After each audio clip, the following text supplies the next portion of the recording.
Et retour ici en plateau pour jeter un œil sur ce qui a été dit au regard de ce qu'on avait posé comme diagnostic juste avant que Manuel Valls n'intervienne.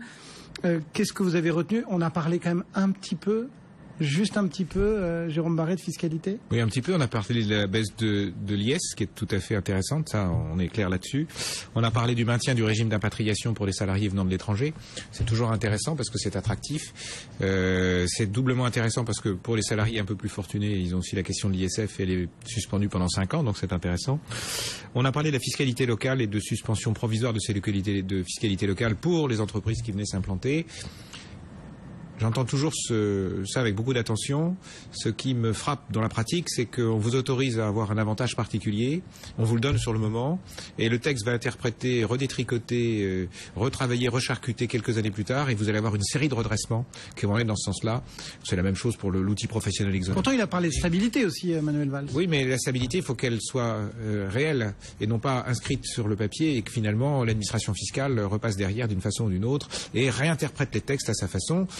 Ça veut dire qu'il y a une différence entre la volonté politique probablement et la pratique derrière de l'administration fiscale. Une des instabilités fiscales, c'est celle-là. C'est pas uniquement des textes qui changent, c'est que quand vous avez un texte, le décortiquage du texte, l'interprétation du texte dans le temps varie et vous n'avez pas de position certaine et vous rentrez dans le domaine qui est celui du contentieux. C'est extrêmement démoralisant pour les entreprises. Extrêmement démoralisant pour les entreprises.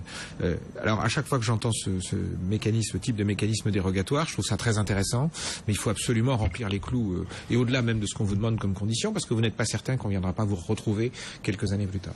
C'est-à-dire qu'il faut absolument que ce soit vraiment gravé dans le marbre. Benoît, Oui, moi il y a 3 mesures il y a eu beaucoup.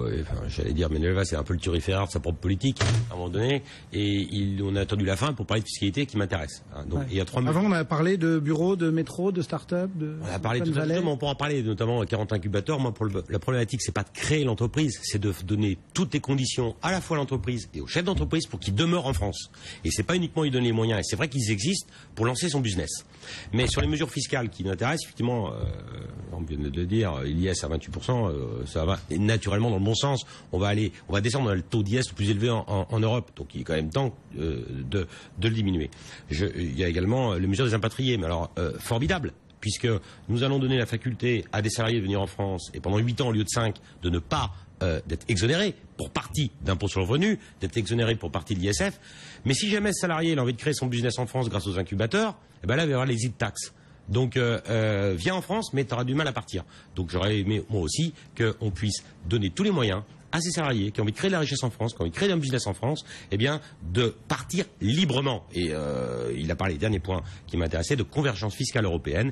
Là, c'est un vœu, parce qu'il n'est pas le seul décisionnaire, et on sait que c'est une des grosses difficultés de la construction européenne que d'avoir une harmonisation fiscale. Jérôme ? L'exit tax est fondamental. Un impôt sur le capital qui est équivalent à l'impôt du travail, le salarié qui n'a que son travail, il peut partir quand il veut. Le start-upper qui monte son entreprise, il voit bien que son gain, qu'il n'a pas immédiatement, puisqu'il travaille comme un chien pour avoir du résultat, 0 dans un premier temps. Et il accumule de l'effort pour à terme vendre quelque chose. S'il sait que son revenu, son effort risqué, va être taxé au moment où il part de France pour une raison ou pour une autre, il part tout de suite. En fait, c'est un repoussoir pour les jeunes, l'exit tax, sans effet finalement. Sauf de les repousser, mais sans effet fiscal pour nous. Ça ne maintient pas C'était valable pour une classe d'entrepreneurs qui souhaitaient partir, mais pour des jeunes entrepreneurs, ça les fait fuir dès à présent. Oui, je voudrais juste rebondir sur ce que disait Jérôme. L'exit tax, c'est quoi? C'est créé en France, et toute la valeur que vous allez créer de France, alors que vous êtes parti, eh bien, vous ne serez pas taxé en France. Donc c'est effectivement une prime, j'allais dire, au départ pour les start-up. Oui, au départ avant. Philippe Leroy. Oui, un point, la fiscalité à 28%, c'est vrai que c'est mieux qu'à 28 qu'à 33. Néanmoins, les grosses sociétés n'ont pas ce taux de fiscalité. Et les taux de fiscalité élevés sont payés par les petites entreprises. Donc c'est une bonne nouvelle pour les petites entreprises, mais qui sont déjà là. Donc on ne va pas faire venir de nouvelles petites entreprises avec cette mesure. Et l'élément fiscal n'est pas déterminant, en tout cas sur l'IA, c'est pas déterminant pour les plus grosses sociétés. Moi, je dirais qu'on a un catalogue de mesures qui sont des mesures de deuxième et de troisième ordre. C'est vrai que c'est important d'avoir des bureaux, on l'a dit tout à l'heure, c'est vrai que c'est important d'avoir des écoles, c'est vrai que c'est important d'avoir tout cet environnement, mais c'est ce qui fera l'accessoire de la décision. Les mesures de premier ordre, ce sont les mesures dont on a parlé sur le capital et sur le travail, qui sont des mesures lourdes, et il faudra attendre le débat de la campagne présidentielle et les projets des candidats pour avoir une esquisse de ce que pourraient être ces mesures lourdes. Mais ce qui est sous-jacent à tout ce qu'on dit, on n'a pas prononcé le mot, je vais le prononcer, c'est le sujet de confiance. Le fait que la fiscalité change fait qu'on n'a pas confiance dans le système fiscal. Le fait que la réglementation change fait qu'on n'a pas confiance dans les juges, la façon dont la réglementation est appliquée, vous avez parlé de contentieux. On est aujourd'hui la force du contrat dans le droit anglo-saxon, quoi. Oui, et puis exactement son suivi, la jurisprudence, sa continuité, qui construisent la confiance qu'on a dans un système global. Dans son plaidoyer, il a même été obligé de faire un petit rappel sur le fait que le 75% n'existait plus. C'est là que le bas blesse, et que, comme le dit Philippe, on a plein de mesures qui sont bien évidemment souhaitables et applaudissables, mais on n'a pas l'impulsion qu'on évoquait tous en tour de table tout à l'heure. Non mais 75%, je rappellerai au Premier ministre qu'il y a 9800 Français qui payent 75%. Non mais on parlait de la taxe à 75%. Il y a bien une taxe à 75% quand même. Hein. Et là, il y a un manque de réalisme. Il y a un marché des dirigeants, il y a un marché des cadres. Qu'est-ce qu'on veut? On veut avoir du cadre qui accepte, parce que lui, il pantoufle, d'avoir une rémunération professionnelle, et ça pantoufle par ailleurs parce qu'il vient d'une école formidable. Et évidemment, dans ce cadre-là, on aura des gens de très bonne qualité qui seront très contents d'eux-mêmes, parce qu'ils apparaissent comme étant dans une espèce pas dans une espèce d'ailleurs, dans une véritable élite intellectuelle, et ils pensent qu'ils en sont. Ou est-ce qu'on est capable d'aller prendre, comme le ferait un chasseur de tête, le bon collaborateur, le bon dirigeant, et il faudra y mettre le prix. Il y a une loi du marché, mais si on veut s'en extraire, évidemment, on en paiera les prix. Bon, un petit pronostic pour les 2 dernières minutes. Là, on a remporté la partie face à Londres, Dublin, Luxembourg et Francfort, Benoît. Non, mais on ne sait pas, ils n'ont pas activé le 50. Donc, est-ce qu'on a marqué des points là avec Paris Europlace? Non, mais le peuple a voté à Londres. Donc, a priori, ils sont exclus des 28. Il n'y en a plus que 27. Donc oui, c'est très bien, c'est beaucoup de vœux, et c'est vrai qu'on a des infrastructures, c'était rappelé ici, c'était rappelé par le Premier ministre, qui sont exceptionnelles en France. Ça, c'est la vérité.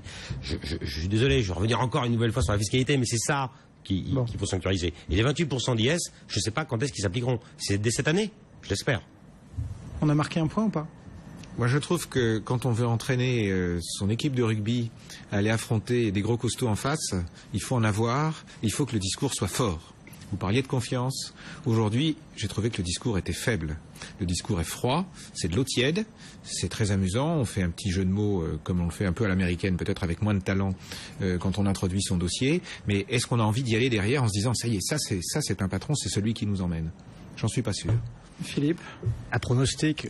Je pense que globalement, Londres va perdre à peu près 30% de ses parts. Donc, qu'est-ce que ça veut dire en termes d'emploi, en termes de PIB, en termes de retombées économiques? C'est très difficile à le dire ex nihilo.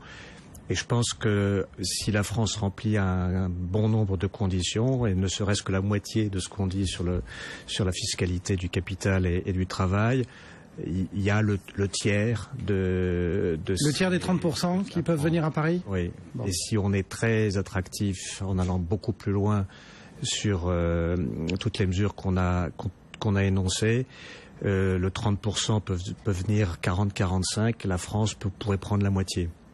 Merci beaucoup. Et ça peut arriver très vite si tout s'enclenche très bien. Oui, c'est-à-dire qu'il ne faut pas traîner. Il ne faut pas attendre 2023 comme le Charles de Gaulle, le Roissy Express. Là. Merci beaucoup à tous les 4. Hélas, Alain Pitou a été obligé de nous quitter là, pour Talent Gestion. Merci beaucoup Jérôme Barré pour Franklin, Société d'avocats, Philippe Leroy pour Détroya Associés et Benoît Lombard pour Vitam MFO. Merci de nous avoir suivis pour cette édition spéciale. Dans un instant, c'est Delphine Liou et Goodlux Paris qui vous accompagnent. Moi, je vous retrouve dans 1 heure pour Intégral Bourse. À tout à l'heure.